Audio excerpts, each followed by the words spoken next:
ଜୟ ଜଗନ୍ନାଥ। ଦାସିଆ ବାଉରୀ ପୁରୀ ଜିଲ୍ଲା ନିକଟସ୍ଥ ବାଲିଗାଁର ଜଣେ ଗରିବ ବ୍ୟକ୍ତି ଥିଲେ। ସେ ଜାତିରେ ନିମ୍ନ ଯୋଗୁଁ ସମାଜରେ ଘୃଣାର ଶିକାର ହେଉଥିଲେ, କିନ୍ତୁ ତାଙ୍କର ପ୍ରଭୁ ଶ୍ରୀ ଜଗନ୍ନାଥଙ୍କ ପ୍ରତି ପ୍ରଗାଢ଼ ଭକ୍ତି ଥିଲା। ଦିନେ ବାଲିଗାଁର ଲୋକମାନେ ପୁରୀ ଯାଉଥିଲେ। ଦାରିଦ୍ର୍ୟତା ଯୋଗୁଁ ଦାସିଆ ପୁରୀ ଯାଇପାରିଲେ ନାହିଁ। ତେଣୁ ସେ ନିଜ ଗାଁର ଜଣେ ବ୍ୟକ୍ତି ହାତରେ ନଡ଼ିଆ ଦେଇ କହିଲେ, ତୁମେ ଏହି ନଡ଼ିଆଟିକୁ ନେଇ ଶ୍ରୀ ଜଗନ୍ନାଥଙ୍କୁ ଅର୍ପଣ କରିବ।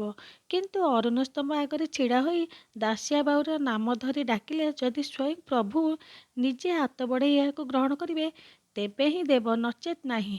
ଗାଁ ଲୋକମାନେ ଏକଥା ଶୁଣି ହସିଲେ, କିନ୍ତୁ ଭକ୍ତିଭାବ ଦେଖି ନଡ଼ିଆଟି ନେଇଗଲେ। ପୁରୀରେ ପହଞ୍ଚି ଭକ୍ତମାନେ ଯେତେବେଳେ ମନ୍ଦିର ନିକଟରେ ଅରୁଣ ସ୍ତମ୍ଭ ଆଗରେ ଛିଡ଼ା ହୋଇ ଦାସିଆଙ୍କ କଥା ମନେ ପକାଇ ଉଚ୍ଚସ୍ୱରରେ ଡାକିଲେ, ହେ ପ୍ରଭୁ ଜଗନ୍ନାଥ, ଦାସିଆ ବାଉରୀର ଏହି ନଡ଼ିଆଟିକୁ ଗ୍ରହଣ କରନ୍ତୁ। ସେତେବେଳେ ସେମାନେ ଆଶ୍ଚର୍ଯ୍ୟ ହୋଇ ଦେଖିଲେ ଯେ ଶ୍ରୀମନ୍ଦିରର ରତ୍ନସିଂହାସନ ଉପରେ ଥିବା ଜଗନ୍ନାଥଙ୍କର ବିଶାଳ ହାତଟିଏ ଶୂନ୍ୟକୁ ଲମ୍ବି ଆସିଲା ଏବଂ ସେମାନଙ୍କ ହାତରୁ ନଡ଼ିଆଟିକୁ ଗ୍ରହଣ କରିନେଲା।